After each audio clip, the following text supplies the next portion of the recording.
The kitchen felt colder than it should have. Not the kind of cold that comes from the tile floor or the open fridge, but the kind that settles in your bones when something inside you finally cracks. I stood there, fingers curled around a half-empty glass of lemonade, staring at the clock above the stove. 9:07 p.m. The time I always check the week's payments. A habit carved so deeply into me that my thumb twitched toward my phone automatically, hovering, waiting, wanting to obey the routine my parents had drilled into my life for years. But tonight, I didn't move. I set the glass down. The soft clink against the counter sounded louder than it should have. I poured the lemonade down the sink slowly, watching the pale yellow swirl disappear down the drain like something being erased. Or maybe, like something finally letting go. I wiped the counter methodically, as if cleaning it would clean the ache sitting heavy in my chest. The cloth squeaked against the surface, the kitchen clock ticked, and the house felt unnervingly still, and all I could hear, all I could feel were his words. "Your child means nothing to us." They didn't echo. Echoes fade. His words carved themselves into me, sharp, cold, merciless. I stood there until the silence became unbearable, until the kitchen lights felt too harsh, until my throat tightened from holding back everything I should have screamed years ago. I sank into the chair at the kitchen table, the same chair where I'd folded clothes, paid bills, cried quietly at 2 a.m., and pretended everything was fine. I didn't sleep. Not for a second. I just sat there, hands wrapped around a mug that wasn't even warm anymore, watching the clock crawl past midnight. Past 1. Past 2, each minute dragging a memory behind it. And every memory hurt. Every sentence they'd thrown at me over the years. Every guilt trip disguised as family. Every reminder that I wasn't enough unless I paid for peace that never existed. I stared at my phone lying on the counter, its black screen reflecting a distorted version of me. Hair messy, eyes swollen, face tired, heart exhausted. A version of myself I didn't even recognize. I reached for the phone slowly. Not to call them. Not to plead. Not to fix anything. But to end something. Something that should have ended years ago. I opened the banking app. The same one that had become a leash tied around my neck. My hands trembled, not because I was scared, but because I finally wasn't. The list of payments appeared like a list of sins I didn't commit. Rent, groceries, utilities, insurance, medical bills, random transfers, emergency money. Just a little help, Pen. Can't you cover it? You know we need you. My name was on everything. Every single thing. I stared at it for a long moment, my breath shaking slightly as I hovered over the first automatic transfer. Click. Cancel. Confirmed. A strange, fragile calm slipped into my chest. Next payment. Click. Cancel. Confirm. Another string cut. Another weight lifted.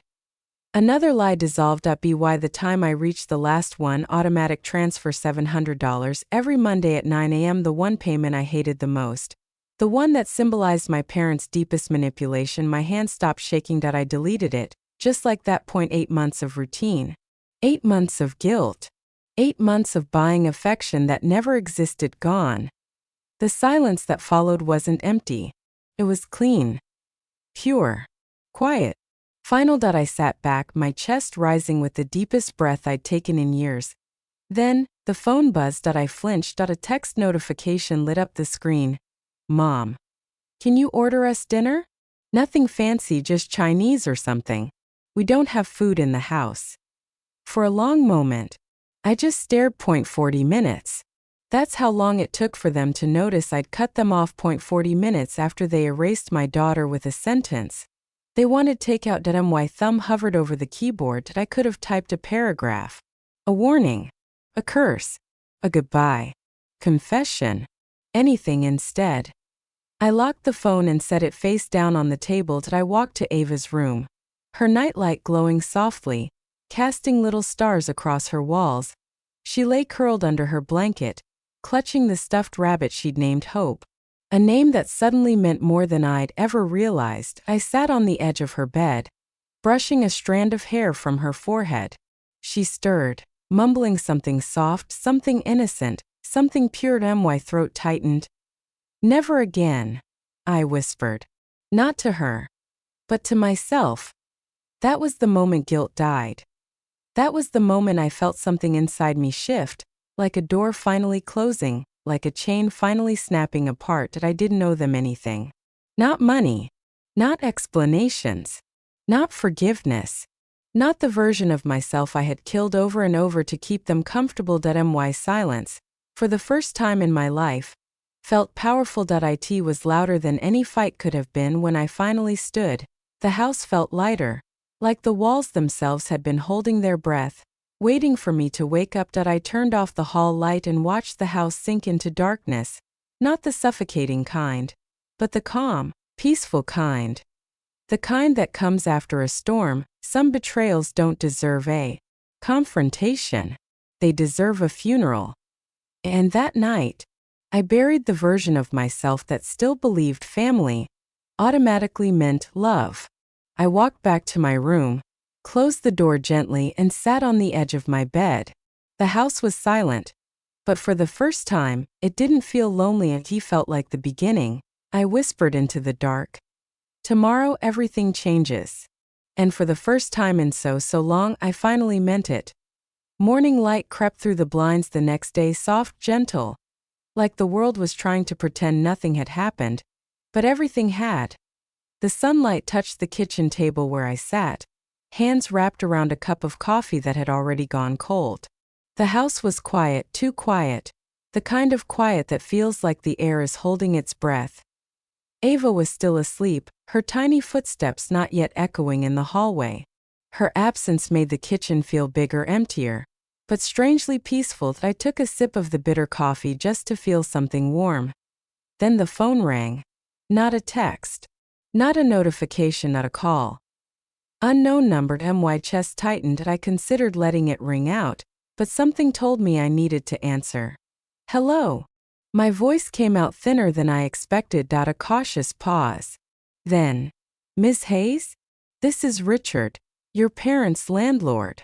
I closed my eyes, bracing myself. He continued gently, as if choosing every word carefully. I just wanted to check in. The rent didn't go through. Which is unlike you. That word again. Unlike me. As if paying everyone's bills was my personality trait. I swallowed. It's not my responsibility anymore. He hesitated. Your parents told me you handle all their payments. I used to, I said. And hearing myself say it out loud felt like stepping into a new version of me. A version with a spine. Not anymore. There was another pause. A heavy one. When I hung up, I didn't feel guilt. Or fear. Or panicked. I felt something break free inside me. Quite steady. Liberating. I sat there, just breathing, listening to the fridge hum, the distant sound of a car passing outside. Feeling the world shift, piece by piece. 10 m. My phone buzzed again, this time a name I recognized. Ryan. My brother. I answered with a sigh already forming. Hey. Pen, he said immediately. Mom says you've lost your mind. A small humorless laugh escaped me. Define lost. A rustle on the other end, like he was moving to a quieter room. She says you're cutting them off. I am. Silence. Not shocked silence, but relieved silence. Then he spoke again, softer. Good. My breath caught. What? I'm done too, he said. I've been sending them money. Not as much as you, just a few hundred here and there. Groceries. Gas. Little things. My heart sank. You have. They never told you, he said gently. Just like they never told me about you. My hand tightened around the mug. So we were both paying, I whispered. For the same guilt. Ryan exhaled shakily. Yeah, but this time we stopped. Something in me cracked, not pain, but the kind of relief that hurts because you didn't realize how heavy the burden was until someone helped lift it. You did the right thing, Pen, he added. I stared at the floor, eyes stinging. I don't feel brave. You don't have to feel brave, he said. You just have to stop letting them break you. Before I could reply, another notification lit up my screen. Facebook. You've been tagged in a video.my stomach turned cold. Ryan's voice sharpened instantly. Pen. Don't watch it. But my thumb was already tapping. The screen filled with the thumbnail first. My mother holding a tissue like she was auditioning for sympathy and my father beside her. Arms crossed, posture stiff and angry. The title. The truth about our daughter. My vision blurred for a second. Ryan, what is this? Don't, he started, but it was too late. The video began. My mother sniffled dramatically. We've always supported Penelope through everything, she said, voice trembling like she'd rehearsed it in the mirror. But she's making up lies, telling people we're monsters who refuse to see her child. My father leaned toward the camera, jaw tight. She forces money on us, he lied easily. She needs help. My fingers froze, but my heartbeat thundered in my ears. Then came the part one felt coming like a punch. He lifted a printed photo of Ava, smiling in her pink birthday dress, and said loudly, proudly, "This child does not exist to us." The world around me went silent. I didn't blink. I didn't breathe. I didn't even cry. I just watched, numb, as the deepest betrayal of my life replayed in front of me. I closed the video before it finished. Within minutes, my phone exploded. Are you seeing this? Is that really your parents? Why would they say that about a child? You okay? Comments flooded under the video. Who says that about a 6-year-old? She's probably lying. This family needs prayer. This is heartbreaking. I couldn't stand it. I turned my phone off. And suddenly the house felt too quiet again. Like even the air didn't want to move. Later that afternoon, Ryan texted, "Don't post anything.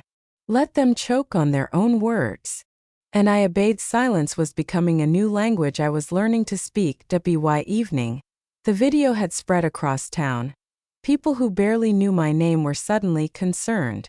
Their church friends shared the video with prayer emojis. Others wrote, "What kind of grandparents say that?" The tide was turning, without me doing anything. The next morning, Richard texted again. "They've been told to vacate in 30 days. I'm sorry it came to this." I didn't reply. I didn't need to point. 2 days later, my cousin Lauren called, furious. "Pen, you won't believe this," she said. "They're at the family reunion, acting like victims." I blinked. They weren't invited. I know. They showed up anyway, asking for sympathy. My chest tightened. What did people say? "Check Facebook later," she said sharply. Then she hung up. I did. And there it was, a new video already climbing in views. A sunny backyard. Plastic tables. Kids running around. My parents standing in the middle, performing for attention. Why Mom's voice wavered. "No matter what Penelope told you, we love her." Then Lauren's voice cut through the air like a knife. "Before or after you said her kid doesn't exist?" The camera whipped toward her. She held up her phone, volume blasting from the tiny speaker. My father's voice boomed. "Your child means nothing to us." Gasps. Murmurs. Shock. The entire yard went still. Uncle James stood slowly, and in a calm voice said, "If that's how you treat your granddaughter, you don't belong here." No one argued. No one comforted them. My parents left with their heads down, humiliated, exposed, seen for who they truly were. I watched the clip 3 times, then leaned back in my chair and laughed, not cruelly, but with a relief so deep it shook me. Ryan called minutes later. "You saw it." "I did. They did this to themselves," he said. "Finally," I whispered. "I didn't have to do a thing." He exhaled, voice cracking slightly. "Truth handles itself sometimes." That night, I sat beside Ava's bed, watching her small chest rise and fall. Her hand rested on her stuffed bunny, the one she named Hope. For the first time in months, my chest didn't ache. The rain tapped softly against the window, gentle, steady. Calming. I thought of every Monday morning I wasted paying for a love that never existed. I opened my laptop and looked at the payment history. 8 months. Line after line. "Completed," I whispered. Not anymore. And closed the laptop with a click that sounded like a door finally shutting. The week after everything exploded online felt strangely unreal. Not dramatic. Not chaotic. Not loud. Just quiet. A kind of quiet I didn't recognize at first. Not the suffocating kind I lived in for years, but the kind that slowly unwraps itself around you like a blanket you forgot you deserved. It was the quiet of peace. The constant buzzing of my phone had stopped. The endless messages. The questions. The shock. The pity. All of it faded like a storm that had finally lost strength. That I didn't hear from my parents. Not once. Their social media profiles vanished. Their church posted a carefully worded statement about family healing and personal accountability, which everyone knew was code for we don't want to be associated with them anymore. Their friends, the ones who used to praise them while silently judging me, went silent, and the silence felt like justice. Every morning, the sunlight in my kitchen looked different. Warmer. Gentler. Like someone turned up the brightness of my life by a few degrees. Ava hummed at the breakfast table, spreading jelly on toast with a concentration only a child could have. She looked peaceful, untouched by the storm that had finally ended. For the first time, I didn't feel the need to protect her from anything. The danger, the emotional danger, had already been cut out of our lives. Ryan visited that weekend. He came through the door with grocery bags and a smile that reached his eyes, something I hadn't seen from him in a long time. "You look lighter," he said, setting a carton of eggs on the counter. I shrugged, smiling faintly. "Maybe I am." He leaned against the counter, studying me with that older brother curiosity that always saw more than I wanted him to. "Pen," he said softly, "you survived something most people don't even admit they're living through." My throat tightened slightly. "I'm not sure I survived. I just stopped." He shook his head. "No. You chose yourself. That's survival." Ava ran into the kitchen then, her stuffed bunny bouncing in her hand.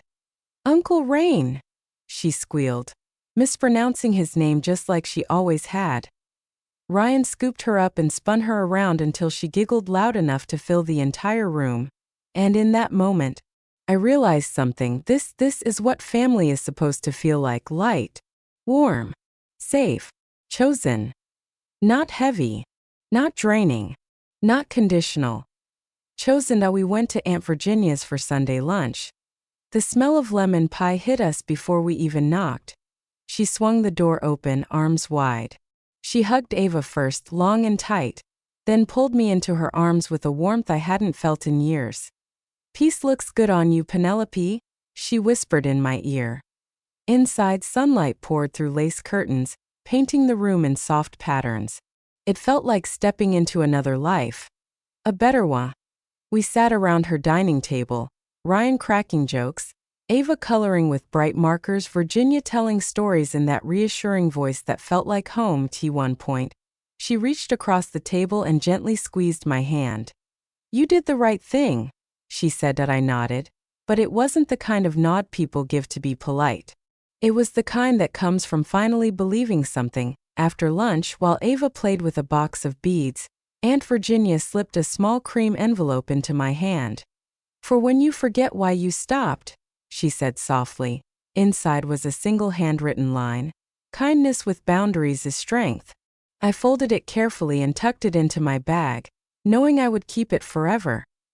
That night, something in the house felt different. I stood in Ava's doorway, watching her sleep. Her breathing was soft, steady, her chest rising and falling under her little blanket with its faded stars. I leaned against the doorframe and just watched her. Really watched her. Her innocence, her peace, her safety. And suddenly I understood. This silence wasn't emptiness. It wasn't loneliness. It wasn't lost. It was protection. It was the kind of silence you fight for. The kind you earn. The kind you choose. I whispered. "We're okay now, we're really okay," even though she couldn't hear me. But maybe she felt it. Because even in her sleep, her hand tightened around her stuffed bunny, the one she named Hope. A few days later, something unexpected happened when I opened the mailbox. I found a cream-colored envelope with my name written neatly on the front. Inside was a letter from one of my parents' oldest friends, a woman who had watched me grow up. Her handwriting was shaky but firm. Your parents chose pride over love. You chose your child. That will always be the right choice. No drama. No judgment. Just truth. That I folded the letter and placed it next to Aunt Virginia's note, growing collection of proof that my choice wasn't cruelty. It was healing point. One evening, Ava asked me a question I wasn't ready for. I was tucking her into bed, smoothing the blanket across her legs, when she yawned and said, "Mommy, can Nana and Grandpa come next year?" My heart stumbled as I sat beside her, brushing a curl from her face. "No, baby," I whispered. "They won't be coming anymore." She blinked up at me, not sad, not scared, just curious. "Oh," she said quietly. "Okay." Then she smiled in that soft, knowing way children do. "We can invite Uncle Ryan instead." My chest warmed. "Yeah, sweetheart. That sounds perfect." She closed her eyes, drifting into sleep with a peace she deserved, a peace I had fought for, a peace we finally owned. The next week passed with a gentleness I didn't recognize. My mornings felt lighter. My evenings felt calmer. The constant tension in my shoulders began to fade, little by little, as if my body was learning a new language. The language of safety. My parents' names weren't mentioned anywhere. Their drama disappeared as fast as it exploded. People lost interest. The storm died quietly, and I didn't miss the noise. Not even a little. One morning, as sunlight warmed the kitchen, I realized I wasn't waiting anymore. Not waiting for an apology. Not waiting for closure. Not waiting for them to be different people. The waiting was over. And in its place was freedom. A simple, steady kind of freedom. The kind that doesn't shout. The kind that sits with you at the breakfast table and lets you breathe. And that became my final understanding. My parents had chosen pride. I chose my child. They chose denial. I chose peace. They chose to erase my daughter. I chose to protect her. And that choice, quiet, steady, unwavering, became the loudest revenge I could ever give. Because the truth is this: walking away isn't weakness. It's strength. Silence isn't surrender. It's power. And choosing yourself, choosing your child, choosing peace over pain, is the bravest thing anyone can do. I turned off the light, closed the door to Ava's room, and stood in the quiet hallway, bathed in the soft glow of a home finally free of everything that tried to break us. And for the first time in my life, I didn't dread tomorrow. Tomorrow felt like hope. Tomorrow felt like ours. Tomorrow felt like the beginning.